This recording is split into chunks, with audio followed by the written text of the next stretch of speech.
Hello everyone, मैं सुमित। आप सभी का मेरे यूट्यूब चैनल सैकी जीके पर स्वागत है। आज हम लोगों का भारत का वायसराय का लास्ट पार्ट है और इस तरह से आज भारत का वायसराय समाप्त हो जाएगा। तो चलिए शुरू करते हैं आज के क्लास को। पिछले क्लास में हम लोग भारत के वायसराय लॉर्ड हार्डिंग द्वितीय के तक जो है पढ़ चुके हैं।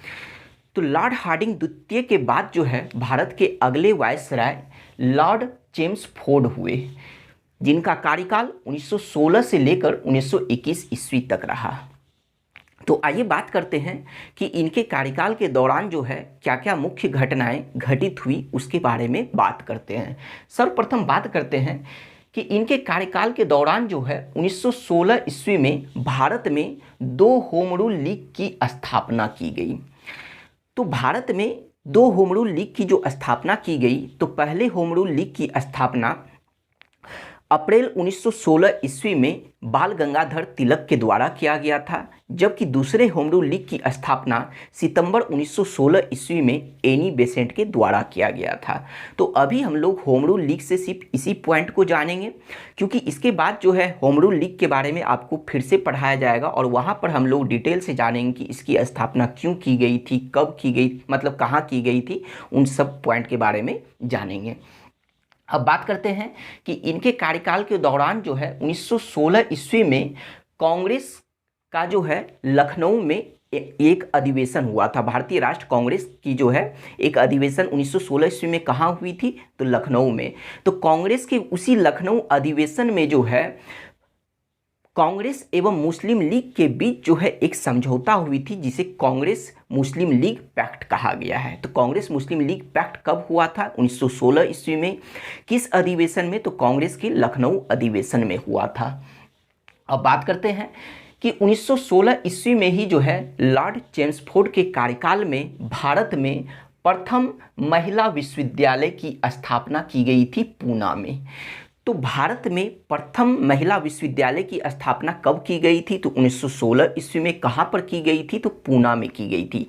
किसने किया था, तो धोंधो केशव कर्वे ने किया था। किसने किया था, धोंधो केशव कर्वे के द्वारा जो है पूना में 1916 ईस्वी में भारत में प्रथम महिला विश्वविद्यालय की स्थापना की गई थी।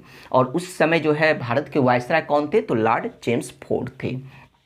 फिर बात करते हैं अगले घटनाक्रम के बारे में, तो वह है कि गांधी जी के द्वारा जो है 1917 ईस्वी में चंपारण सत्याग्रह, 1918 ईस्वी में खेरा सत्याग्रह और 1918 ईस्वी में ही जो है अहमदाबाद सत्याग्रह को जो है शुरू किया गया था। किसके द्वारा, इन तीनों सत्याग्रह को, इन तीनों आंदोलन को जो है किसके द्वारा शुरू किया गया था, तो गांधी जी के द्वारा। किसके कार्यकाल में, तो लॉर्ड चेम्सफोर्ड के कार्यकाल में किया गया था।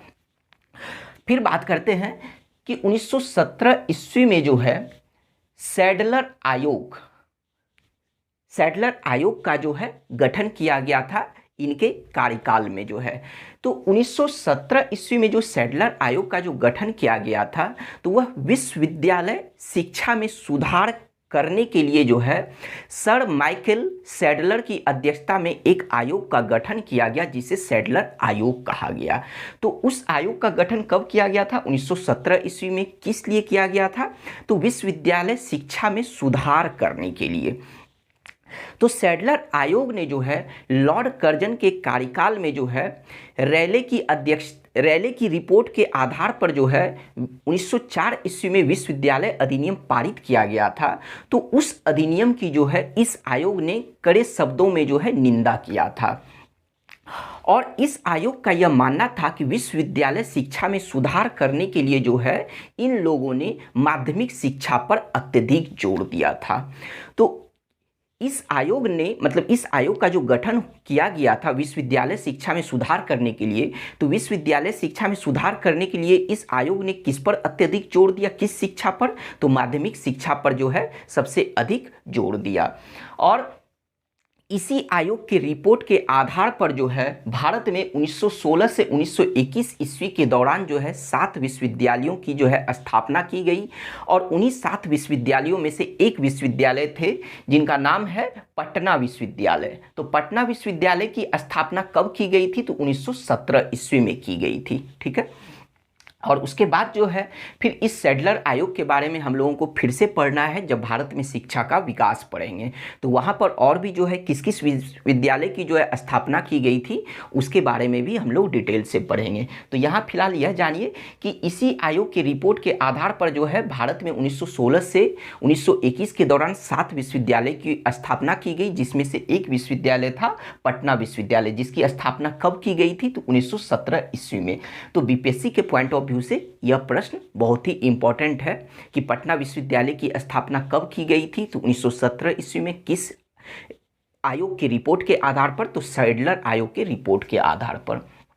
अब बात करते हैं कि 1918 ईस्वी में प्रथम विश्व युद्ध समाप्त हुआ था। ठीक है, तो लॉर्ड हार्डिंग द्वितीय के कार्यकाल में जो है 1914 ईस्वी में 28 जुलाई 1914 ईस्वी को जो प्रथम युद्ध शुरू हुआ था, तो उसी प्रथम युद्ध की समाप्ति कब हुई 1918 ईस्वी में, लॉर्ड चेम्सफोर्ड के कार्यकाल में। अब बात करते हैं कि 1919 ईस्वी में जो है रॉलेट एक्ट पारित किया गया, यानी रॉलेट एक्ट को जो है पारित जो किया गया था भारत में क्रांतिकारी आंदोलन का दमन करने के लिए, जो है 1919 ईस्वी में जो है रॉलेट एक्ट को जो है पारित किया था। यानी सर सिडनी रॉलेट की अध्यक्षता में एक आयोग का गठन किया गया था और उसी आयोग के द्वारा जो रिपोर्ट दिया गया उसे ही रॉलेट एक्ट कहा गया है। तो इस रॉलेट एक्ट को जो लाया गया था वह किस लिए, तो भारत में क्रांतिकारी आंदोलन का दमन करने के लिए। और इस एक्ट को जो है अर्थात 1919 के रॉलेट एक्ट को जो है बिना अपील, बिना वकील और बिना दलील वाला जो है अधिनियम कहा गया है। तो भारत में जो है इसी रॉलेट एक्ट के विरोध के वजह से जो है, यानी भारतीय क्रांतिकारियों ने जो है इस एक्ट का विरोध किया था और इसी वजह से जो है अमृतसर में जो है 13 अप्रैल 1919 ईस्वी को जो है जनरल डायर के द्वारा जो है जालियांवाला बाग हत्याकांड को अंजाम दिया गया था। क्योंकि मार्च 1919 ईस्वी में यह रॉलेट एक्ट को लाया गया था, भारतीय क्रांतिकारियों ने जो है इसका विरोध किया और इस वजह से जो है 13 अप्रैल 1919 ईस्वी को जो है जनरल डायर के द्वारा अमृतसर में जालियांवाला बाग हत्याकांड को अंजाम दिया गया था। फिर बात करते हैं कि 1919 ईस्वी में ही जो है गांधी जी के द्वारा खिलाफत आंदोलन को शुरू किया गया और फिर 1920 ईस्वी में जो है असहयोग आंदोलन को जो है शुरू किया गया था। तो 1920 ईस्वी में जो यह असहयोग आंदोलन जो शुरू किया गया था वह किसके कार्यकाल में, तो लॉर्ड चेम्सफोर्ड के कार्यकाल में। और उसके बाद फिर बात करते हैं कि इनके कार्यकाल में ही जो है सत्येंद्र प्रसाद सिन्हा को जो है बिहार का गवर्नर नियुक्त किया गया। तो बिहार का गवर्नर जब इन्हें नियुक्त किया गया तो किसी भी प्रांत के गवर्नर नियुक्त होने वाले यह प्रथम भारतीय बने। कौन, एसपी सिन्हा, जिनका पूरा नाम है सत्येंद्र प्रसाद सिन्हा। तो सत्येंद्र प्रसाद सिन्हा जो है भारत में किसी भी प्रांत के गवर्नर बनने वाले ये पहले भारतीय हुए। बहुत इंपॉर्टेंट प्रश्न है, आपको यह याद रखना है। और उसके बाद जो है फिर सत्येंद्र प्रसाद सिन्हा से जो है एक और भी प्रश्न यह बनता है कि ब्रिटिश संसद के सदस्य बनने वाले जो है यह दादा भाई नौरोजी के बाद जो है दूसरे भारतीय थे। क्योंकि ब्रिटिश संसद के सदस्य बनने वाले पहले भारतीय थे दादा भाई नौरोजी, लेकिन उनके बाद जो है दूसरे भारतीय कौन हुए, तो वो थे सत्येंद्र प्रसाद सिन्हा थे। फिर बात करते हैं कि जब लॉर्ड चेम्सफोर्ड भारत के वायसराय थे तो उस समय जो है भारत सचिव कौन थे, तो भारत सचिव मॉन्टेग्यू थे। ठीक है, भारत सचिव कौन थे, तो मॉन्टेग्यू थे, जिनका पूरा नाम है एडविन मॉन्टेग्यू। तो 20 अगस्त 1917 ईस्वी को जो है एडविन मॉन्टेग्यू ने जो है भारत के सुधार करने के लिए जो है इन्होंने एक घोषणा किया था। ठीक है, जिसे मॉन्टेग्यू की घोषणा कहा गया है। तो मॉन्टेग्यू की घोषणा जो है वह कब आया था, तो 20 अगस्त 1917 को इसने जो भारत के सुधार करने के लिए जो घोषणा किया था उसे ही मॉन्टेग्यू की घोषणा कहा गया है। तो अपने इस घोषणा में इन्होंने क्या कहा था, मॉन्टेग्यू ने क्या कहा था, तो इसने कहा था कि भारत को जो है अब स्वतंत्र डोमिनियन की स्थिति जो है उसे प्रदान कर देनी चाहिए जो है, यानी भारत को जो है स्वतंत्र डोमिनियन की स्थिति प्रदान करने का मतलब यह हुआ कि भारत को जो है स्वतंत्र स्वशासन की स्थिति अब प्रदान करनी चाहिए जो है, यानी प्रदान करने की जो है घोषणा की गई थी। ठीक है, बात की गई थी, उसके सुधार के लिए यह बात की गई थी और उसे ही मॉन्टेग्यू घोषणा कहा गया। और यह घोषणा कब हुआ था? तो 20 अगस्त 1917 ईस्वी को। तो इस घोषणा को करने के बाद जो है एडविन मॉन्टेग्यू जो थे वह भारत आए और भारत आने के बाद जो है भारत के वायसराय लॉर्ड चेम्सफोर्ड से मिले और उस मिलने के बाद ही जो है फिर 1919 का जो है भारत सरकार अधिनियम पारित किया गया था। तो 1919 ईस्वी में जो है भारत सरकार अधिनियम जो पारित किया गया, तो इस अधिनियम को जो है मॉन्टेग्यू चेम्सफोर्ड सुधार अधिनियम कहा गया है। जिस तरह से 1909 के जो है भारत सरकार अधिनियम को जो है मार्ले मिंटो सुधार अधिनियम कहा गया है, तो उसी तरह से जो है 1919 ईस्वी के भारत सरकार अधिनियम को मॉन्टेग्यू चेम्सफोर्ड सुधार अधिनियम कहा गया है। तो क्यों? क्योंकि इस समय जो है भारत के सचिव मॉन्टेग्यू थे और भारत के वायसराय कौन थे? चेम्सफोर्ड। इस वजह से इस अधिनियम को मॉन्टेग्यू चेम्सफोर्ड सुधार अधिनियम कहा गया है। तो आइए बात करते हैं कि यह अधिनियम यानी इस अधिनियम के द्वारा जो है भारत के लिए क्या क्या प्रावधान किया गया था उसके बारे में बात करते हैं। सर्वप्रथम बात करते हैं कि यह जो अधिनियम है 1919 का जो अधिनियम है, यह भारत के संवैधानिक सुधार से संबंधित यह अधिनियम है। तो आपसे अगर यह प्रश्न पूछा जाए कि 1919 का जो अधिनियम है वह निम्न में से किससे संबंधित था, तो भारत के संवैधानिक सुधार से यह संबंधित था। दूसरा जो पॉइंट है कि यह जो अधिनियम जो था वह केंद्रीय एवं प्रांतीय सरकार की अधिकारिता को परिभाषित करता है। अधिकारिता को परिभाषित करने का मतलब यह हुआ कि 1919 का जो अधिनियम था यह भारत में पहली बार केंद्र एवं प्रांत सरकार के अधिकार क्षेत्र को इसने परिभाषित किया था। कैसे किया था अभी हम लोग इसके बारे में देखेंगे, लेकिन फिलहाल अभी आप पॉइंट यह जानिए कि यह जो अधिनियम था भारत में केंद्रीय एवं प्रांतीय सरकार की अधिकारिता को इसने परिभाषित किया था। अब बात करते हैं कि भारत में भारत सरकार अधिनियम को जब यह पारित किया गया, यानी 1919 के अधिनियम को जब पारित किया गया था, तो उस समय ब्रिटेन के प्रधानमंत्री, इंग्लैंड के प्रधानमंत्री कौन थे? तो लॉर्ड जॉर्ज थे। तो यह भी पॉइंट आपको याद रखना है। पूछा जाता है कि जब इस अधिनियम को पारित किया गया था उस समय इंग्लैंड के प्रधानमंत्री कौन थे? तो वह लॉर्ड जॉर्ज थे। अब फोर्थ पॉइंट की बात करें कि 1919 का जो अधिनियम जो था इसके द्वारा जो भी प्रावधान किया गया यह पूर्ण रूप से जो है वह 1921 ईस्वी में लागू हुआ। यह भी बहुत इंपॉर्टेंट पॉइंट है कि 1919 का अधिनियम के द्वारा जो भी प्रावधान किया गया वह पूर्ण रूप से कब लागू हुआ था? तो वह 1921 ईस्वी में लागू हुआ था। चलिए, अब इन सभी पॉइंट के बारे में तो जान गए। अब बात करते हैं कि भारत के लिए क्या क्या प्रावधान किया गया था। तो चलिए सबसे पहले बात करते हैं कि इस अधिनियम के द्वारा जो है भारत में पहली बार प्रत्यक्ष निर्वाचन प्रणाली की शुरुआत की गई। ठीक है, तो हम लोग इससे पहले पढ़ चुके हैं कि भारत में जो है सर्वप्रथम अप्रत्यक्ष निर्वाचन प्रणाली की शुरुआत कब की गई थी? तो 1892 के जो है अधिनियम के द्वारा जो है भारत में सर्वप्रथम अप्रत्यक्ष निर्वाचन प्रणाली या परोक्ष निर्वाचन प्रणाली की शुरुआत की गई थी। लेकिन भारत में जो है सर्वप्रथम प्रत्यक्ष निर्वाचन प्रणाली की शुरुआत कब की गई? तो 1919 के अधिनियम के द्वारा। प्रत्यक्ष निर्वाचन प्रणाली, इसका मतलब अब यह हुआ कि अब जो है जनता जो है सीधे जो है मतलब कि निर्वाचन के द्वारा जो है अपने प्रतिनिधि को चुन सकते हैं, यानी अब जनता डायरेक्ट चुन सकते हैं, जिसे प्रत्यक्ष निर्वाचन प्रणाली कहा जाता है। तो भारत में सर्वप्रथम प्रत्यक्ष निर्वाचन प्रणाली की शुरुआत 1919 के अधिनियम के द्वारा हुई और इसके साथ साथ भारत में सर्वप्रथम इसी अधिनियम के द्वारा जो है महिलाओं को मताधिकार प्रदान किया गया, अर्थात महिलाओं को जो है मत देने का अधिकार भारत में सर्वप्रथम वह किस अधिनियम के द्वारा दिया गया? तो 1919 के अधिनियम के द्वारा। इससे पहले महिला को जो है मत देने का अधिकार नहीं था, क्योंकि अप्रत्यक्ष जो मतदान जो होता था उसमें भी महिला मतदान नहीं कर सकती थी। तो इस वजह से यहाँ पे यह पॉइंट है कि भारत में सर्वप्रथम महिला को जो मत देने का जो अधिकार प्रदान किया गया वह 1919 के जो है भारत सरकार अधिनियम या 1919 के जो है मॉन्टेग्यू चेम्सफोर्ड सुधार अधिनियम के द्वारा यह अधिकार प्रदान किया गया।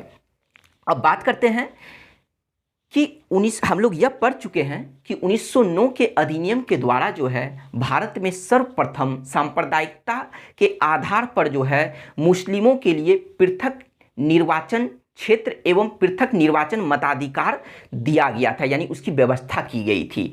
तो इस अधिनियम के द्वारा जो है, यानी 1919 के अधिनियम के द्वारा जो है अब सांप्रदायिकता के आधार पर जो है निर्वाचन क्षेत्र का विस्तार करते हुए जो है सिख, ईसाई एवं एंग्लो इंडियन पर भी जो है यह सांप्रदायिकता के आधार पर निर्वाचन व्यवस्था को लागू किया गया। तो सांप्रदायिकता के आधार पर जो है निर्वाचन की जो व्यवस्था जो की गई थी, पृथक निर्वाचन की व्यवस्था मुस्लिमों के लिए, वह 1909 के अधिनियम के द्वारा, उसमें सिर्फ मुस्लिम के लिए ही यह प्रावधान किया गया था। लेकिन अब उसी का विस्तार करते हुए जो है पृथक निर्वाचन यानी सांप्रदायिकता के आधार पर पृथक निर्वाचन की जो व्यवस्था सिख, ईसाई एवं एंग्लो इंडियन के लिए जो व्यवस्था की गई वह किस अधिनियम के द्वारा? तो 1919 के अधिनियम के द्वारा की गई थी। उसके बाद फिर बात करते हैं कि इस अधिनियम के द्वारा ही जो है भारत में सर्वप्रथम केंद्र में द्विसदनीय व्यवस्था की शुरुआत की गई।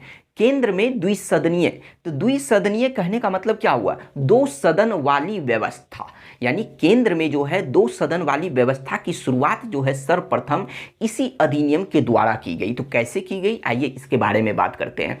तो इससे पहले क्या था कि भारत में जो है केंद्रीय लेवल पर जो है विधान परिषद का गठन किया गया था। तो उसी केंद्रीय विधान परिषद को जो है इस अधिनियम के द्वारा जो है दो सदनों में विभाजित किया गया। दो सदनों में कौन कौन? तो केंद्र लेवल पर, यह राज्य लेवल पर नहीं था बल्कि केंद्र लेवल पर था।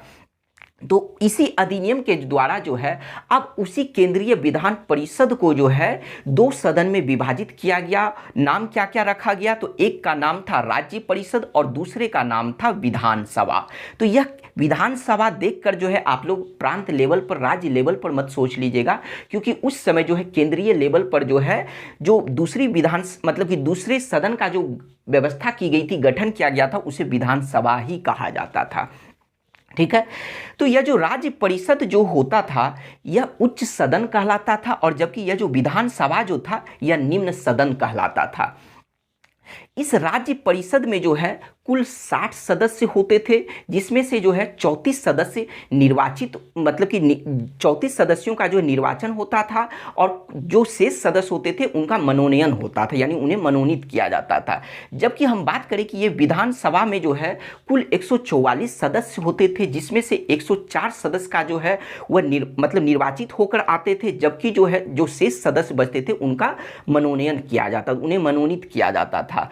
अब बात करते हैं कि ये जो राज्य परिषद के जो सदस्य होते थे इनका कार्यकाल जो है वह कितने वर्षों का होता था? तो उनका कार्यकाल जो है 5 वर्षों का होता था, जबकि इस विधान सभा के जो है सदस्यों का जो कार्यकाल होता था वह 3 वर्षों का होता था।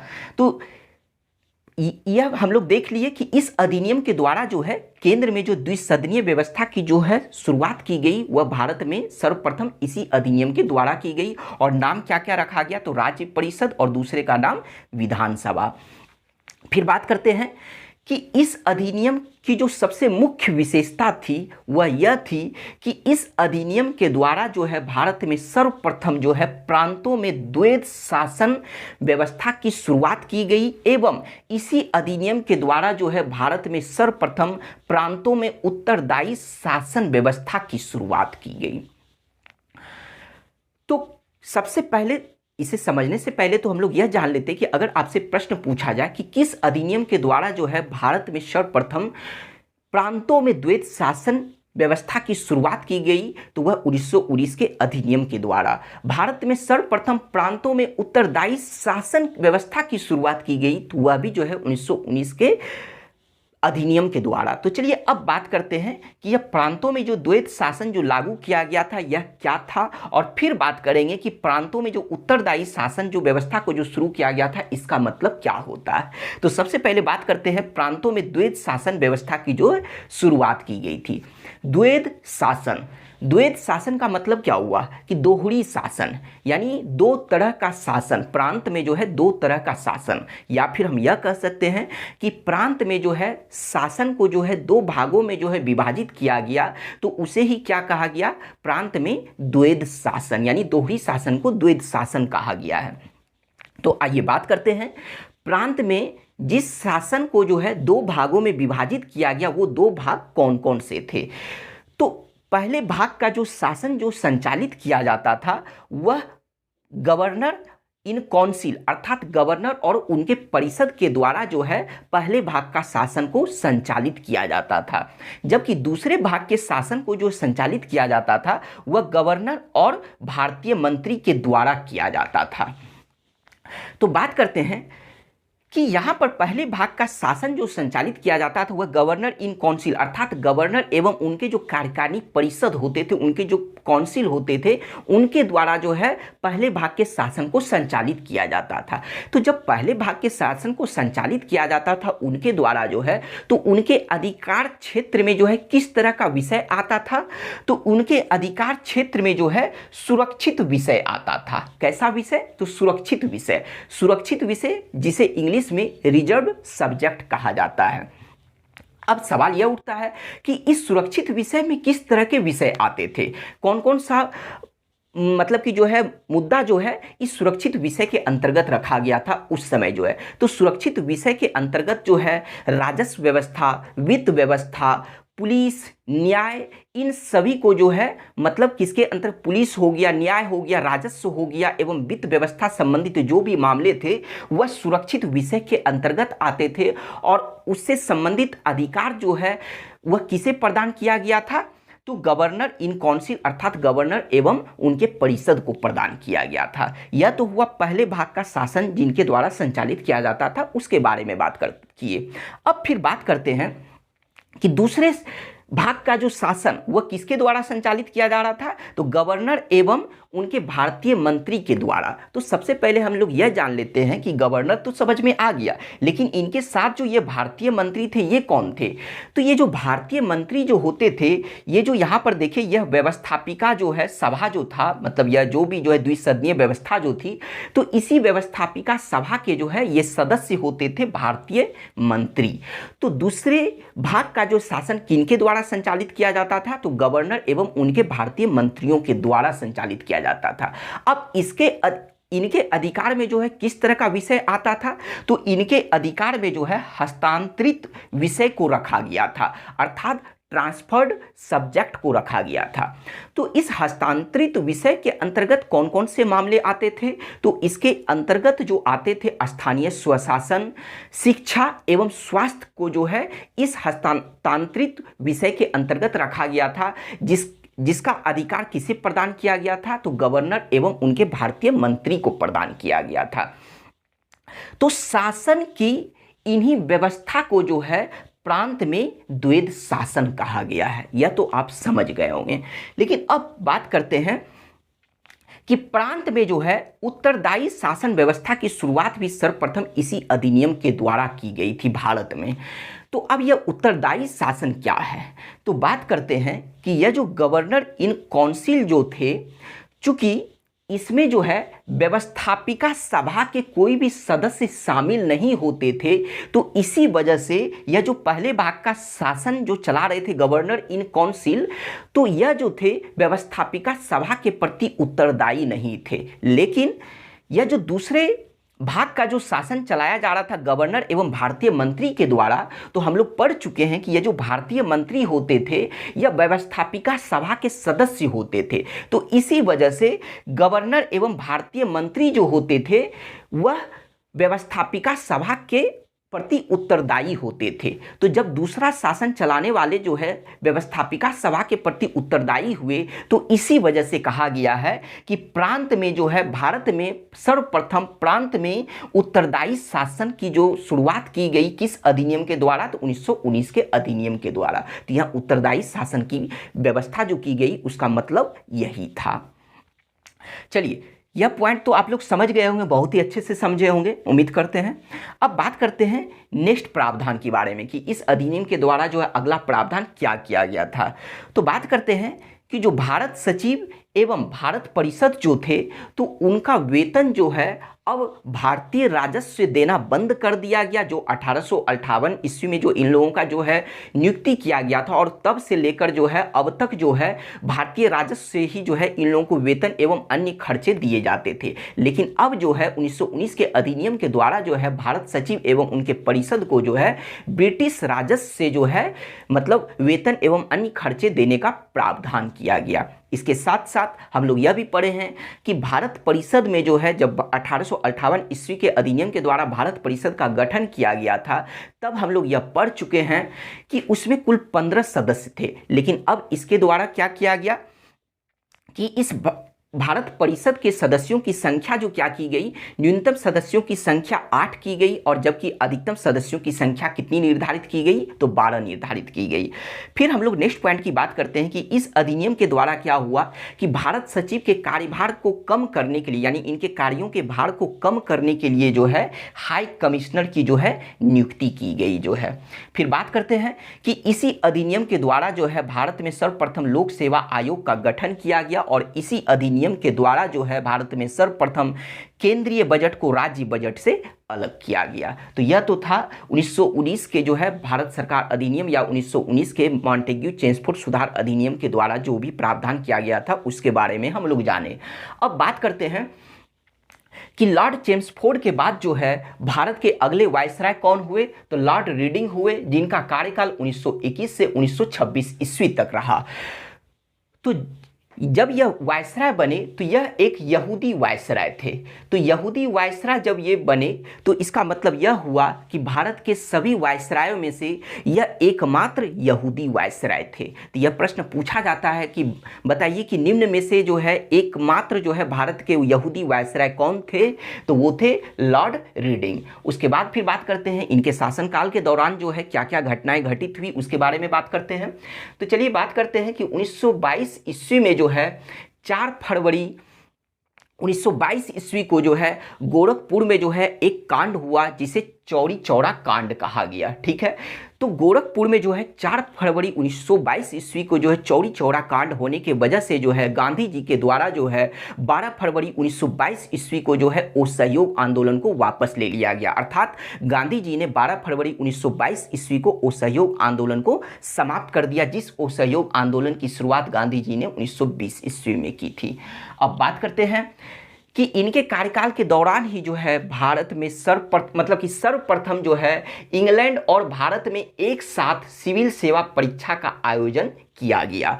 तो इससे पहले जो है भारत एवं इंग्लैंड दोनों जगह जो है एक साथ सिविल सेवा परीक्षा का आयोजन नहीं किया जाता था। लेकिन क्या हुआ कि 1922 ईस्वी में जो है सर्वप्रथम लॉर्ड रीडिंग के कार्यकाल के दौरान ही जो है इंग्लैंड एवं भारत में जो है सिविल सेवा परीक्षा का आयोजन जो है दोनों जगह एक साथ शुरू किया गया। बहुत इंपॉर्टेंट पॉइंट है यह।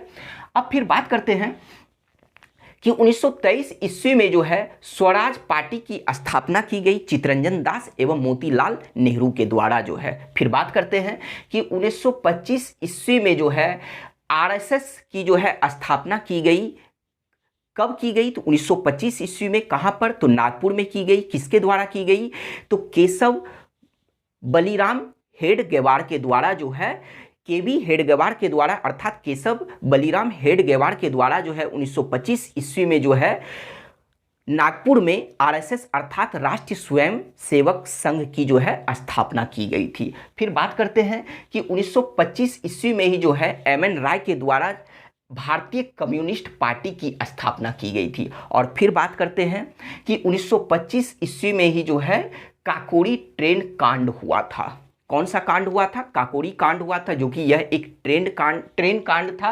तो यह कब हुआ था, 1925 ईस्वी में हुआ था, जिसमें मतलब कि राम प्रसाद बिस्मिल, फिर रोशन सिंह, फिर राजेंद्र लाहिरी और उसी तरह से जो है मतलब कि अशफाक उल्लाह, इन चारों को जो है इसी कांड के द्वारा मतलब इसी कांड में सम्मिलित होने की वजह से जो है उन चारों को जो है फांसी की सजा दे दी गई थी। और आपको इसके साथ साथ यह भी बात ध्यान रखना है कि इन लोगों की जो है पैरवी जिसने किया था तो उनका नाम था भानुचंद्र गुप्ता। उन्होंने जो है इन लोगों की जो पैरवी की थी वह बिल्कुल निःशुल्क की थी। तो किसने पैरवी की थी? तो भानुचंद्र गुप्ता ने किया था। अब बात करते हैं कि लॉर्ड रीडिंग के बाद जो है भारत के अगले वायसराय लॉर्ड इरविन हुए, जिनका कार्यकाल 1926 से 1931 ईस्वी तक रहा। तो आइए बात करते हैं इनके कार्यकाल के दौरान क्या क्या घटनाएं घटित हुई। तो सर्वप्रथम बात करते हैं कि 1927 ईस्वी में जो है साइमन कमीशन का जो है लंदन में गठन किया गया। साइमन कमीशन, तो 1927 ईस्वी में जो है साइमन कमीशन का गठन क्यों किया गया था? तो क्या था कि 1919 ईस्वी का जब अधिनियम आया तो उसके द्वारा जो है एक और प्रावधान किया गया था कि इस अधिनियम के द्वारा जो है भारत में जो भी सुधार होगा उस सुधार की समीक्षा करने के लिए, यानी भारत की प्रगति की समीक्षा करने के लिए जो है 10 वर्ष के बाद जो है एक आयोग का गठन किया जाएगा। लेकिन क्या हुआ कि इसी बीच में जो है प्रांत में जो है द्वैत शासन को जो लागू किया गया था वह असफल साबित हुआ और इसी वजह से जो है 10 वर्ष से पहले ही जो है लंदन में 1927 ईस्वी में जो है साइमन कमीशन अर्थात साइमन आयोग का जो है गठन किया गया। सर जॉन साइमन की अध्यक्षता में जो है एक आयोग का गठन किया गया जिसे साइमन कमीशन या साइमन आयोग कहा गया है। तो यह इस कमीशन में जो है मतलब कि इनकी अध्यक्षता में जो है कुल 7 सदस्य थे, लेकिन उनमें से जो है जितने भी सदस्य थे सभी के सभी जो है अंग्रेज थे। तो इसी वजह से जो है जब यह कमीशन यह आयोग जो है 1928 ईस्वी में जो है भारत में बंबई पहुंचा तब इसका जो है भारतीयों ने बहुत ही भयंकर तरीके से विरोध किया। विरोध करने का वजह क्या था? क्योंकि इस कमीशन में इस आयोग में जो है सभी के सभी अंग्रेज सदस्य थे। इस वजह से भारतीयों ने जो है इस साइमन आयोग को जो है श्वेत आयोग कहा है। तो इसी वजह से जो है भारतीयों ने जो है जब इस आयोग का जो है भारत आगमन हुआ 1928 ईस्वी में बंबई पहुंचा तब इस आयोग का जो है भारतीयों ने जो है भयंकर रूप से जो है इनका मतलब विरोध किया था। अब बात करते हैं कि 1928 ईस्वी में जो है मोतीलाल नेहरू के द्वारा जो है एक रिपोर्ट प्रस्तुत किया गया था। मोतीलाल मतलब कि 1928 ईस्वी में जो है सर्वदलीय बैठक किया गया था। कहाँ पर? तो लखनऊ में। और सर्वदलीय बैठक के साथ साथ जो है मोतीलाल नेहरू की अध्यक्षता में जो है एक आयोग का गठन किया गया था और उसी आयोग के द्वारा जो है जिस रिपोर्ट को प्रस्तुत किया गया था उसे नेहरू रिपोर्ट कहा गया था। यहाँ जो नेहरू रिपोर्ट है वह मोतीलाल नेहरू के द्वारा जो है इस रिपोर्ट को दिया गया था जिसे नेहरू रिपोर्ट कहा गया है। यह लखनऊ में दिया गया था। फिर बात करते हैं कि 1929 ईस्वी में जो है कांग्रेस के लाहौर अधिवेशन में जो है पहली बार पूर्ण स्वराज का जो है संकल्प पारित किया गया था। तो पूर्ण स्वराज का संकल्प कब पारित किया गया था? 1929 ईस्वी में। कब? तो मतलब कि किस समय जो है कांग्रेस के लाहौर अधिवेशन में, और उस समय भारत के वायसराय कौन थे? तो लॉर्ड इरविन थे। अब बात करते हैं कि 1930 ईस्वी में जो है लंदन में जो है प्रथम गोलमेज सम्मेलन का जो है आयोजन किया गया था। उस समय भारत के वायसराय लॉर्ड इरविन थे। तो लेकिन जब लंदन में प्रथम गोलमेज सम्मेलन का जो है आयोजन किया गया था तब कांग्रेस ने जो है इसका पूर्ण रूप से बहिष्कार किया था। और फिर बात करते हैं कि 1930 ईस्वी में ही जो है यह प्रथम गोलमेज सम्मेलन हुआ और 1930 ईस्वी में ही जो है गांधी जी के द्वारा जो है सविनय अवज्ञा आंदोलन को शुरू किया गया। और उसके बाद जो है फिर 1931 ईस्वी में जो है गांधी जी एवं लॉर्ड इरविन के बीच जो है एक समझौता हुआ जिसे गांधी इरविन समझौता कहा गया है। तो गांधी इरविन समझौता कब हुआ था? 1931 ईस्वी में हुआ था। और इसी समझौता के बाद जो है गांधी जी ने जो है सविनय अवज्ञा आंदोलन को जो है समाप्त कर दिया और जो है द्वितीय गोलमेज सम्मेलन में जो है कांग्रेस की तरफ से जाने के लिए यह मान गए थे। फिर बात करते हैं कि लॉर्ड इरविन के बाद जो है भारत के अगले वायसराय कौन हुए? तो लॉर्ड विलिंगटन हुए, जिनका कार्यकाल 1931 से 1936 ईस्वी तक रहा। तो इनके कार्यकाल के दौरान जो है 1931 ईस्वी में जो है लंदन में द्वितीय गोलमेज सम्मेलन का आयोजन किया गया जिसमें कांग्रेस जो है पार्टिसिपेट भी किया। लेकिन क्या हुआ कि यह आंदोलन जो है यह द्वितीय गोलमेज सम्मेलन जो था यह असफल साबित हुआ और इसी वजह से जो है जब गांधी जी वापस भारत लौटे तब उन्होंने जो है 1933 ईस्वी में जो है इस सविनय अवज्ञा आंदोलन को फिर से शुरू किया। उसके बाद बात करते हैं कि लॉर्ड वेलिंगटन के कार्यकाल के दौरान ही जो है 1932 ईस्वी में पूना के यरबदा जेल में जो है भीमराव अंबेडकर एवं गांधी जी के बीच जो है एक समझौता हुआ था, जिसे पूना समझौता कहा गया, पूना पैक्ट कहा गया है। वह कब हुआ था? 1932 ईस्वी में हुआ था। और 1932 ईस्वी में ही जो है इनके कार्यकाल के दौरान ही जो है लंदन में तृतीय गोलमेज सम्मेलन का आयोजन किया गया था। अब बात करते हैं कि लॉर्ड वेलिंगटन के कार्यकाल में ही जो है 1935 का जो है भारत सरकार अधिनियम पारित किया गया। बहुत ही इंपॉर्टेंट अधिनियम है।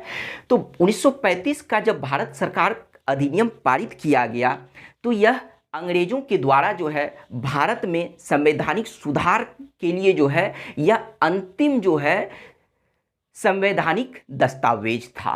तो जब इसे पारित किया गया तो यह सभी संवैधानिक दस्तावेजों में से, जब से ही जो है पारित किया गया 1773 के रेगुलेटिंग एक्ट से ही जो है अगर बात की जाए तो उन सभी संवैधानिक दस्तावेजों में से जो है यह 1935 का जो अधिनियम था वह सबसे जटिल, सबसे बड़ा अधिनियम था।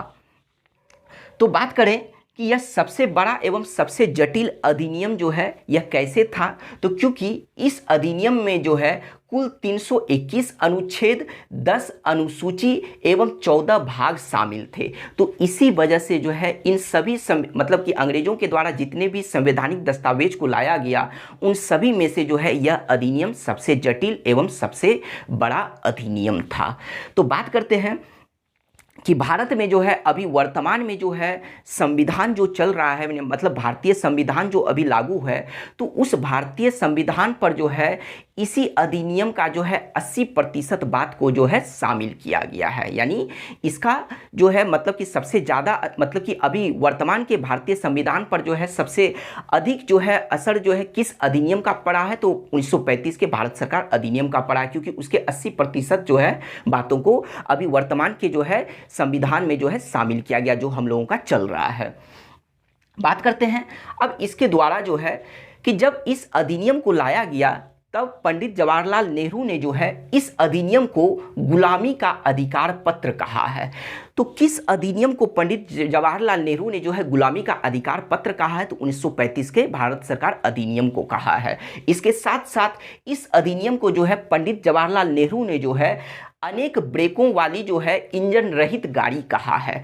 अनेक ब्रेकों वाली इंजन रहित गाड़ी कहने का मतलब यह हुआ कि पंडित जवाहरलाल नेहरू ने जो है इस अधिनियम के बारे में जो है उन्होंने यह कहा कि यह एक ऐसी कार है जिसमें ब्रेक तो है लेकिन इंजन नहीं है, तो इसलिए अनेक ब्रेकों वाली इंजन रहित जो है गाड़ी, इंजन रहित कार जो है किस अधिनियम को कहा गया है, तो 1935 के अधिनियम को किसने कहा है, तो पंडित जवाहरलाल नेहरू ने कहा है।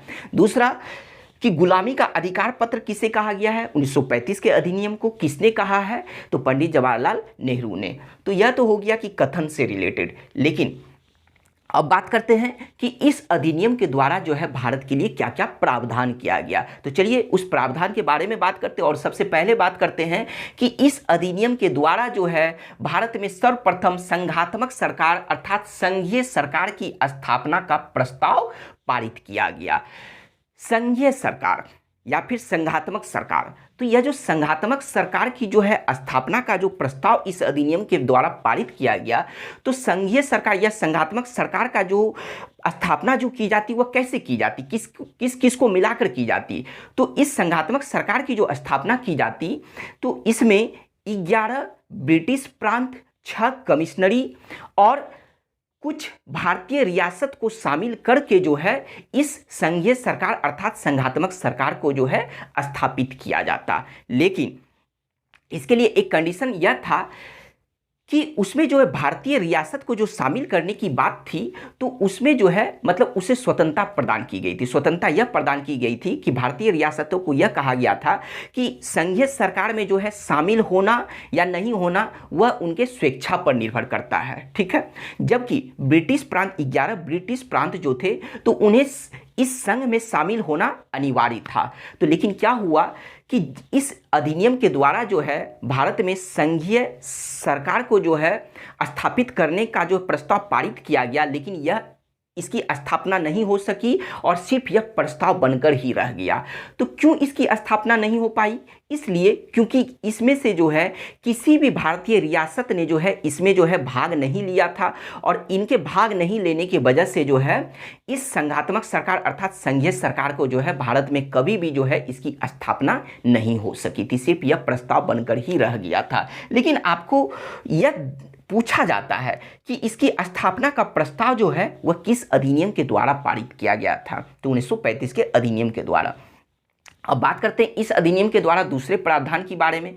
तो दूसरे प्रावधान के बारे में यह है कि द्वैध शासन से संबंधित, अर्थात कहने का मतलब यह हुआ कि 1919 के अधिनियम के द्वारा जो है प्रांतों में जो है द्वैध शासन को जो है शुरुआत की गई थी, जिस मतलब कि प्रांत में जिस द्वैध शासन की जो है शुरुआत की गई थी, तो लेकिन 1935 के अधिनियम के द्वारा क्या हुआ कि प्रांत में जो है द्वैध शासन को समाप्त कर दिया गया और केंद्र में जो है द्वैध शासन को शुरू किया गया। तो आपसे प्रश्न पूछा जाएगा कि भारत में जो है प्रांतों में द्वैध शासन की जो है समाप्ति की गई किस अधिनियम के द्वारा, 1935 के अधिनियम के द्वारा। फिर आपसे यह भी पूछा जाएगा कि भारत में सर्वप्रथम जो है केंद्र में द्वैध शासन की शुरुआत किस अधिनियम के द्वारा की गई, तो वह 1935 के अधिनियम के द्वारा। तो जो प्रांत में जो कंडीशन रखा गया था द्वैध शासन, जो मैं आपको समझाया हूं, तो उसी तरह की व्यवस्था जो है केंद्र में शुरू की गई थी। तो इस वजह से यहां डिटेल जानने की जरूरत नहीं है, उसी व्यवस्था को केंद्र में अब लागू कर दिया गया था। फिर बात करते हैं इस अधिनियम के द्वारा तीसरे प्रावधान के बारे में। तो क्या है कि प्रांत में स्वायत्त शासन की स्थापना की गई पहली बार इसी अधिनियम के द्वारा। तो कहने का मतलब यह हुआ कि जब प्रांतों में जो है द्वैध शासन को समाप्त कर दिया गया, तब उसके जगह जो है प्रांत में जो है स्वायत्त शासन की स्थापना की गई। स्वायत्त शासन की स्थापना करने का मतलब यह हुआ कि प्रांतों को जो है अब शासन करने की स्वतंत्रता प्रदान की गई। कैसे? तो बात करते हैं कि प्रांतीय यानी प्रांत से संबंधित जो भी कानून अब बनाया जाएगा, तो उस कानून को बनाने का अधिकार किसे अब दिया गया, तो प्रांतों को दिया गया। और उस पर कानून बनाने का अधिकार जो था, जो पहले केंद्र का था, लेकिन अब केंद्र का नियंत्रण जो है उस पर पूर्ण रूप से समाप्त कर दिया और पूर्ण रूप से अधिकार किसे दे दिया गया, प्रांत से रिलेटेड कानून बनाने का अधिकार तो प्रांतों को दिया गया, यानी प्रांत के गवर्नर को दिया गया। इसका मतलब अब यह हुआ कि जो प्रांत के गवर्नर थे, अब वह केंद्र सरकार के प्रतिनिधि के रूप में कार्य ना करके, बल्कि वह ब्रिटिश सरकार के प्रतिनिधि के रूप में कार्य करने लगे। ठीक है, किसके प्रतिनिधि के रूप में, यानी ब्रिटिश सरकार के प्रतिनिधि के रूप में, ब्रिटिश सम्राट के प्रतिनिधि के रूप में अब वह कार्य करने लगे। फिर बात करते हैं कि यहाँ पे बहुत इंपॉर्टेंट पॉइंट है, यह पूछा जाता है कि किस अधिनियम के द्वारा जो है भारत में सर्वप्रथम प्रांत में स्वायत्त शासन की स्थापना की गई, तो वह 1935 के अधिनियम के द्वारा। अब बात करते हैं चौथे प्रावधान के बारे में। तो इसी अधिनियम के द्वारा जो है भारत में सर्वप्रथम संघीय न्यायालय की स्थापना की गई। संघीय न्यायालय, जिसे इंग्लिश में फेडरल कोर्ट भी कहा जाता है। तो भारत में सर्वप्रथम संघीय न्यायालय की जो स्थापना की गई थी वह 1935 के अधिनियम के द्वारा। और कहाँ की गई थी सर्वप्रथम, तो वह भारत में दिल्ली में इसकी स्थापना की गई थी। तो जब दिल्ली में इसकी स्थापना जो की गई, तो इसमें जो है एक मुख्य न्यायाधीश थे और उनके अलावा जो है 6 अन्य न्यायाधीश की जो है नियुक्ति की गई थी। तो एक मुख्य न्यायाधीश एवं 6 अन्य न्यायाधीशों की जो है नियुक्ति की गई थी, वह किसके द्वारा जो है करने का प्रावधान था, तो ब्रिटिश सम्राट के द्वारा। अर्थात ब्रिटिश सम्राट जो है इनके न्यायाधीशों की जो है नियुक्ति कर सकते थे।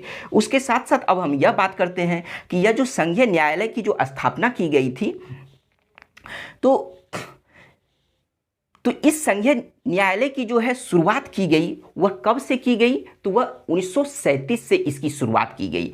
तो बात हम लोग सबसे पहले यह कर लेते हैं आगे बढ़ने से पहले कि जिस तरह से 1919 के अधिनियम को जो है पूर्ण रूप से 1921 ईस्वी में लागू किया गया था, तो उसी तरह से जो है 1935 के अधिनियम के द्वारा जो भी प्रावधान किया गया, उसे लगभग पूर्ण रूप से जो है 1937 में जो है इसे लागू किया गया था। कुछ 1-2 प्रावधान को छोड़कर बाद बाकी सभी प्रावधान को पूर्ण रूप से 1937 में लागू किया गया था।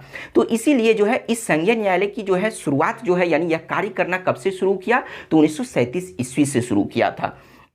अब बात करते हैं कि इनके जो एक मुख्य न्यायाधीश थे, तो इनके प्रथम मुख्य न्यायाधीश कौन बने थे, तो उनका नाम था सर मॉरिस गवेयर। याद रखना आपको कि संघीय न्यायालय के जो है पहले मुख्य न्यायाधीश का नाम क्या था, तो सर मॉरिस गवेयर था। और जबकि यह जो 6 अन्य न्यायाधीश थे, तो इन 6 अन्य न्यायाधीश में से जो है 2 भारतीय न्यायाधीश को भी शामिल किया गया था। और जिन 2 भारतीय न्यायाधीश को शामिल किया गया था उनका नाम था एम.आर. जैकब और दूसरे का नाम था एम.एस.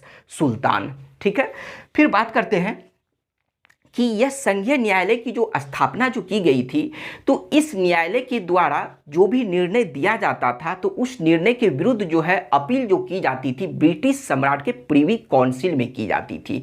तो कहाँ पर की जाती थी इसके विरुद्ध अपील, तो ब्रिटिश सम्राट के प्रिवी काउंसिल में उसकी अपील की जाती थी। अब बात करते हैं कि इस संघीय न्यायालय को जो है क्या क्या क्षेत्राधिकार प्रदान किया गया, क्योंकि किन किन क्षेत्रों में जो है इन्हें अधिकार प्रदान किया गया, इन्हें शक्ति प्रदान की गई। तो इन्हें जो है 3 क्षेत्रों में जो है अधिकार प्रदान किया गया इस संघीय न्यायालय को, इस फेडरल न्यायालय को। किन किन क्षेत्रों में, तो एक प्रारंभिक क्षेत्र में, यानी दूसरा अपीलीय अधिकार, पहला प्रारंभिक अधिकार जिसे ओरिजिनल बोला जाता है यानी प्रारंभिक अधिकार, दूसरा अपीलीय अधिकार और तीसरा जो है परामर्शदात्री अधिकार जो है इस संघीय न्यायालय को प्रदान किया गया था। अर्थात 3 तरह का क्षेत्राधिकार इन्हें प्रदान किया गया था।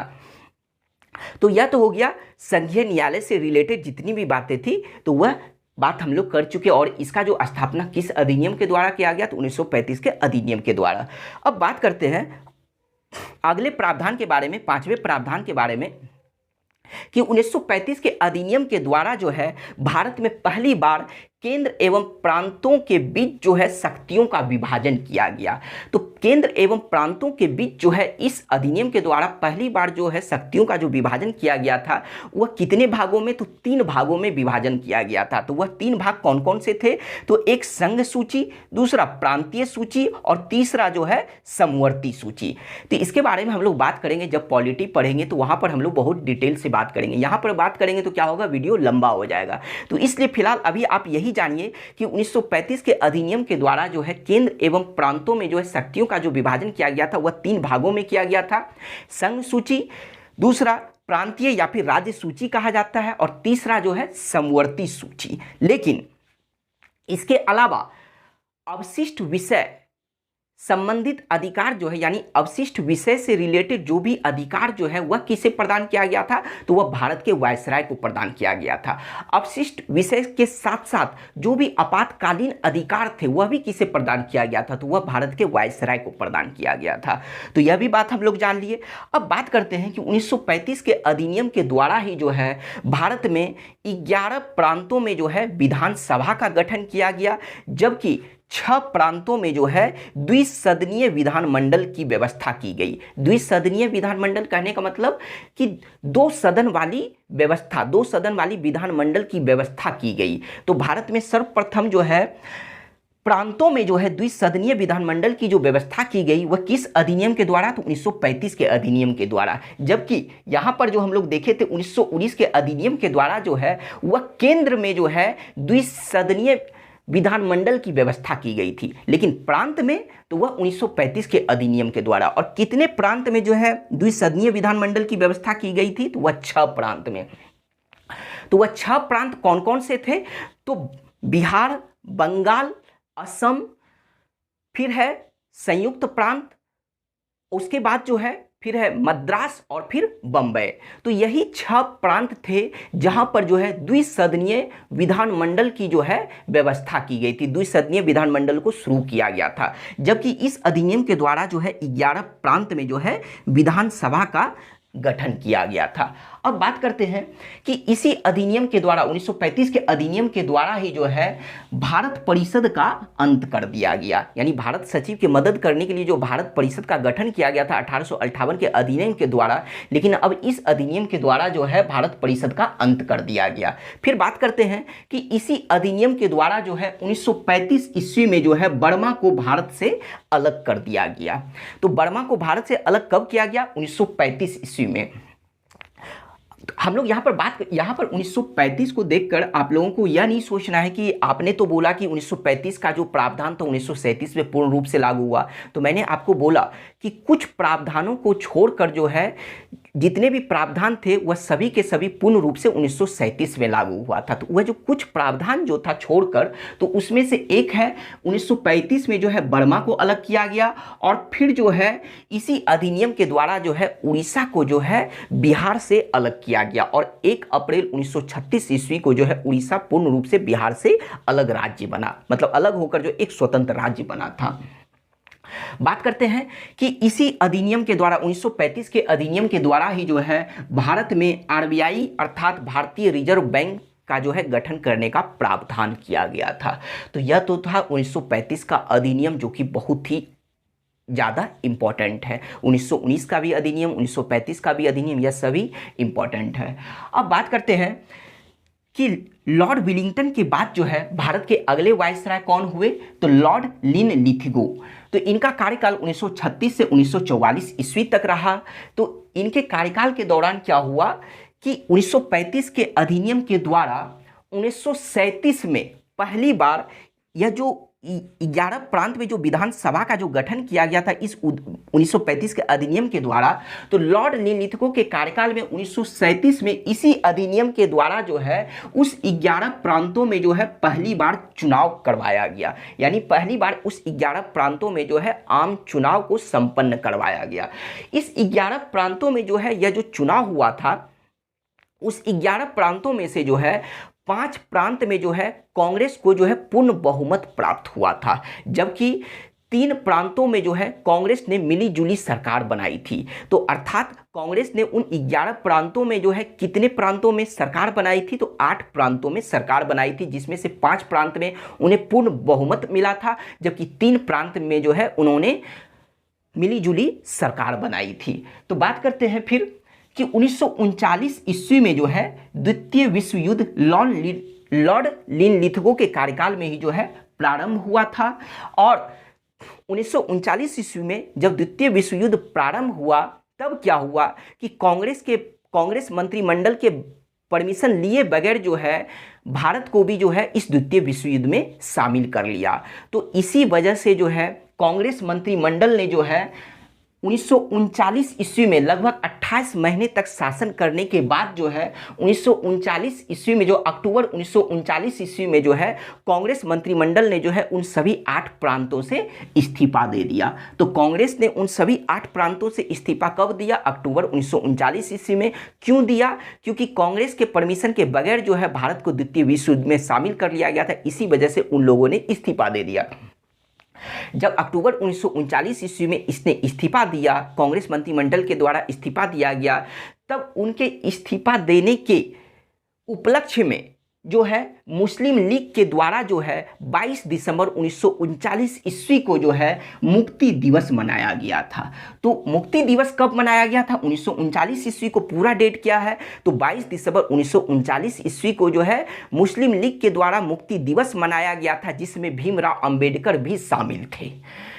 तो भीमराव अंबेडकर जो है मतलब 1939 ईस्वी में जो मुस्लिम लीग के द्वारा मुक्ति दिवस क्यों मनाया गया था, सबसे पहले तो यह बात है कि क्यों मनाया गया था, क्योंकि कांग्रेस मंत्रिमंडल जो इस्तीफा दे दिया था अक्टूबर 1939 ईस्वी में, तो उसी के खुशी में मुस्लिमों द्वारा जो है 22 दिसंबर 1939 को मुक्ति दिवस मनाया गया। लेकिन सबसे बड़ी बात यह है कि उस मुक्ति दिवस में जो है भीमराव अंबेडकर भी शामिल थे। चलिए अब आगे बात करते हैं कि 1939 ईस्वी में जो है ये सुभाष चंद्र बोस ने कांग्रेस की सदस्यता से त्यागपत्र दे दिया, कांग्रेस के अध्यक्ष एवं उनकी सदस्यता से त्यागपत्र दे दिया, और उन्होंने जो है एक नई पार्टी का गठन किया जिसका नाम था फॉरवर्ड ब्लॉक। तो फॉरवर्ड ब्लॉक की स्थापना जो है कब की गई थी, 1939 ईस्वी में। किसने किया था, तो सुभाष चंद्र बोस ने किया था। अब बात करते हैं कि 1940 ईस्वी में जो है मुस्लिम लीग का जो है लाहौर अधिवेशन हुआ था, यानी लाहौर में मुस्लिम लीग ने एक अधिवेशन किया था जिसे लाहौर अधिवेशन, मुस्लिम लीग का लाहौर अधिवेशन कहा जाता है। तो उसी लाहौर अधिवेशन में जो है मुस्लिमों ने जो है यानी मुस्लिम लीग ने जो है सर्वप्रथम पृथक पाकिस्तान की मांग की थी कि यानी हमें अलग से पाकिस्तान चाहिए। ठीक है, तो पृथक पाकिस्तान की मांग जो है वह किस अधिवेशन में की गई थी, तो मुस्लिम लीग के 1940 में जो है लाहौर अधिवेशन में जो है पृथक पाकिस्तान की मांग की गई थी। अब बात करते हैं कि 1940 ईस्वी में ही जो है अगस्त प्रस्ताव को लाया था। किसने लाया था? तो भारत के वायसराय लॉर्ड लिनलिथगो ने लाया था। लेकिन क्या हुआ कि इस अगस्त प्रस्ताव को जो है इस अगस्त प्रस्ताव को जो है कांग्रेस ने मानने से इनकार कर दिया था। कांग्रेस ने और साथ ही साथ जो है मुस्लिम लीग ने भी जो है इसे मानने से इनकार कर दिया था। और फिर बात करते हैं कि 1942 ईस्वी में जो है स्टैफोर्ड क्रिप्स की अध्यक्षता में जो है एक आयोग का आगमन हुआ, यानी क्रिप्स मिशन जिसे कहा गया है। तो 1942 ईस्वी में जो है भारत में जो है स्टैफोर्ड क्रिप्स की अध्यक्षता में जो है जिस आयोग को, जिस मिशन को लाया गया उसे क्रिप्स मिशन कहा गया है। तो इसमें जो सांप्रदायिकता की बात की गई थी, इस वजह से जो है कांग्रेस ने इसे मानने से इनकार कर दिया। फिर बात करते हैं कि 1942 ईस्वी में जो है भारत छोड़ो आंदोलन को शुरू किया गया था और उस समय जो है भारत के वायसराय कौन थे? तो लॉर्ड लिनलिथगो थे। अब बात करते हैं कि भारत के अगले वायसराय कौन हुए लिनलिथगो के बाद? तो लॉर्ड वेवल हुए, जिनका कार्यकाल 1944 से 1947 ईस्वी तक रहा। इनके कार्यकाल के दौरान जो है 1945 ईस्वी में द्वितीय विश्व युद्ध समाप्त हुआ। तो जो द्वितीय विश्व युद्ध लॉर्ड लिनलिथगो के कार्यकाल में 1939 ईस्वी में शुरू हुआ था, वह 1945 ईस्वी में समाप्त हुआ। तो प्रथम विश्व युद्ध 1914 से 1918 ईस्वी तक चला, जबकि द्वितीय विश्व युद्ध जो है 1939 से जो है 1945 ईस्वी तक चला था। अब बात करते हैं कि 1946 ईस्वी में जो है कैबिनेट मिशन जो है भारत आया। कैबिनेट मिशन में जिसमें कि 3 सदस्य थे। कौन कौन? तो एक जो है एबी अलेक्जेंडर थे, दूसरा स्टैफोर्ड क्रिप्स थे और तीसरा जो थे पैंथिक लॉरेंस थे। तो पैंथिक लॉरेंस जो कि इस मिशन के, यानी इस कैबिनेट मिशन के, इस कैबिनेट प्रस्ताव के जो है अध्यक्ष थे। तो किसकी अध्यक्षता में जो है इस कैबिनेट मिशन या कैबिनेट प्रस्ताव को लाया गया था? तो पैंथिक लॉरेंस की अध्यक्षता में लाया गया था। कब? तो 1946 ईस्वी में। तो इस मिशन को जो है, यानी इसी मिशन के रिपोर्ट के आधार पर जो है संविधान सभा का जुलाई 1946 ईस्वी को जो है भारत में संविधान सभा का गठन किया गया और इसी कैबिनेट मिशन के रिपोर्ट को मानते हुए जो है नेहरू के अध्यक्षता में जो है कांग्रेस के द्वारा जो है 2 सितंबर 1946 ईस्वी को अंतरिम सरकार का गठन किया गया था। तो अंतरिम सरकार का जो गठन किया गया था वह किसके नेतृत्व में? तो पंडित जवाहरलाल नेहरू के नेतृत्व में कांग्रेस के द्वारा कब किया गया था? 2 सितंबर 1946 ईस्वी को किया गया था। किस रिपोर्ट के आधार पर? कैबिनेट मिशन के रिपोर्ट के आधार पर किया गया था।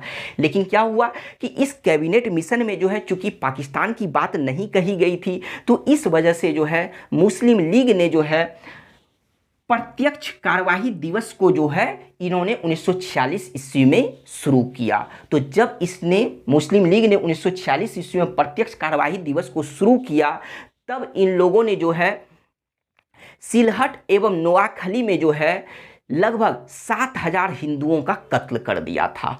इस वजह से जो है मुस्लिम लीग के द्वारा जो यह 1946 ईस्वी में प्रत्यक्ष कार्यवाही दिवस को जो शुरू किया गया था, इसे कलकत्ता नरसंहार भी कहा जाता है, क्योंकि वह क्षेत्र कलकत्ता में ही पड़ता था।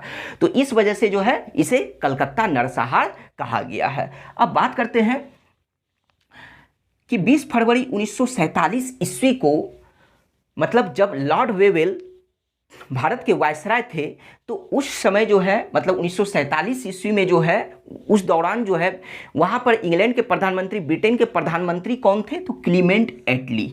तो क्लीमेंट एटली ने 20 फरवरी 1947 ईस्वी को इनके द्वारा भारत को स्वतंत्र करने की घोषणा की गई। अर्थात कहने का मतलब यह हुआ कि 20 फरवरी 1947 ईस्वी को ब्रिटिश प्रधानमंत्री क्लीमेंट एटली ने यह घोषणा की कि भारत को जो है जून 1948 तक जो है स्वतंत्र कर दिया जाएगा। जून 1948 ईस्वी तक भारत को पूर्ण रूप से स्वतंत्र कर दिया जाएगा। बात करते हैं कि लॉर्ड वेवेल के बाद जो है भारत के अगले वायसराय लॉर्ड माउंटबेटन बने, जिनका कार्यकाल 1947 से 1948 ईस्वी तक रहा। तो 3 जून को जो है माउंटबेटन ने जो है मतलब कि एक घोषणा किया जिसे माउंटबेटन प्लान कहा जाता है। तो 3 जून को जो है माउंटबेटन ने जो घोषणा किया था, तो उसमें जो है भारत को विभाजन करने की जो है घोषणा की थी, अर्थात भारत और पाकिस्तान को अलग अलग विभाजित करने की घोषणा की गई थी। और फिर बात करते हैं कि इनके कार्यकाल के दौरान ही जो है भारतीय स्वतंत्रता अधिनियम से संबंधित विधेयक को जो है 4 जुलाई 1947 ईस्वी को ब्रिटिश संसद में जो है प्रस्तुत किया गया, और तब जाकर जो है 18 जुलाई 1947 ईस्वी को जो है यह विधेयक पारित हो गया, और तब जाकर जो है यही विधेयक जो है 1947 का भारतीय स्वतंत्रता अधिनियम कहलाया। तो इस अधिनियम के द्वारा ही जो है भारत में सर साइरिल रेडक्लिफ की अध्यक्षता में जो है भारत में 2 सीमा निर्धारण आयोग का गठन किया गया। यानी इसी अधिनियम के द्वारा जो है भारत में सर साइरिल रेडक्लिफ की अध्यक्षता में जो है 2 सीमा निर्धारण आयोग का जो है गठन किया गया था। वह किसके किसके लिए? तो एक बंगाल के विभाजन के लिए और दूसरा जो है पंजाब के विभाजन के लिए जो है। तभी तो जो है पंजाब का जो क्षेत्र, जैसे पंजाब जो है हमारे भारत में भी है और पंजाब जो कि पाकिस्तान में भी है, तो इन्हीं 2 क्षेत्रों का विभाजन करने के लिए जो है 2 सीमा निर्धारण आयोग का गठन किया गया था। किसके अध्यक्षता में? तो सर साइरिल रेडक्लिफ की अध्यक्षता में किया गया था। और फिर बात करते हैं कि 1947 के इसी भारतीय स्वतंत्रता अधिनियम के द्वारा जो है 14 अगस्त 1947 को पाकिस्तान एवं 15 अगस्त 1947 को जो है भारत को स्वतंत्र किया गया। तो जब भारत को स्वतंत्र किया गया तब उस समय जो है वायसराय कौन थे? तो लॉर्ड माउंटबेटन। लेकिन स्वतंत्रता से पहले की अगर बात करें कि ब्रिटिश भारत के अंतिम वायसराय कौन हुए? तो लॉर्ड माउंटबेटन। वह ब्रिटिश भारत था, लेकिन 15 अगस्त 1947 को हमारा भारत स्वतंत्र हो गया था और एक स्वतंत्र भारत था। तो लेकिन उस समय भी जो है वायसराय लॉर्ड माउंटबेटन ही थे। तो यहाँ से फिर से 2 प्रश्न पूछा जाता है कि स्वतंत्र भारत के प्रथम वायसराय या स्वतंत्र भारत के प्रथम गवर्नर जनरल कौन हुए? तो लॉर्ड माउंटबेटन। फिर दूसरा प्रश्न यह पूछा जाता है कि स्वतंत्र भारत के अंतिम अंग्रेज वायसराय या अंतिम अंग्रेज गवर्नर जनरल कौन हुए? तो उनका भी नाम होगा लॉर्ड माउंटबेटन। तो लॉर्ड माउंटबेटन के बाद जो है भारत के अगले वायसराय कौन हुए? तो सी राजगोपालचारी, जिनका कार्यकाल 1948 से 1950 ईस्वी तक रहा। चूंकि सी राजगोपालचारी एक भारतीय थे, तो इस वजह से यहाँ पर भी जो है 2 प्रश्न पूछा जाता है कि स्वतंत्र भारत के जो है प्रथम भारतीय वायसराय या गवर्नर जनरल कौन हुए? तो सी राजगोपालचारी। और फिर दूसरा प्रश्न यह पूछा जाता है कि स्वतंत्र भारत के जो है अंतिम भारतीय वायसराय या अंतिम भारतीय गवर्नर जनरल कौन हुए? तो उसका भी आंसर होगा सी राजगोपालचारी। तो आइए यहाँ पर बात करते हैं कि इनके कार्यकाल के दौरान जो है 26 जनवरी 1950 को जो है संविधान जो है पूर्ण रूप से लागू हुआ। और जब भारत में 26 जनवरी 1950 ईस्वी को जो है संविधान पूर्ण रूप से लागू हुआ, तब जो है भारत में जो है वायसराय का पद जो है स्वतः ही यानी अपने आप ही जो है समाप्त हो गया। और समाप्त होने के बाद जो है राष्ट्रपति का पद सर्वोच्च हो गया। राष्ट्रपति का पद सर्वोच्च हुआ क्योंकि क्या हुआ कि 26 जनवरी 1950 ईस्वी को जो है हमारा भारत जो है मतलब संविधान, हमारा भारतीय संविधान जो है पूर्ण रूप से लागू हुआ था। और पूर्ण रूप से लागू होने की वजह से जो है अब भारत जो है एक प्रजातंत्र के साथ साथ जो है गणतंत्र देश भी बन गया था। कब? तो 26 जनवरी 1950 ईस्वी को। तो आज जो है हम लोगों का भारत का वायसराय समाप्त हुआ। और यहाँ पर जो है हम लोग बहुत सारे पॉइंट को जो देखे जिसके बारे में सिर्फ चर्चा किए हैं, लेकिन इसके बारे में डिटेल से आप लोगों को पढ़ाया जाएगा अलग से, क्योंकि इसमें से लगभग पॉइंट का जो है चर्चा अलग से किया जाएगा। तो आज हम लोगों का भारत का वायसराय समाप्त हो गया। आपको यह वीडियो कैसा लगा आप हमें कमेंट में ज़रूर बताइए। Thank you.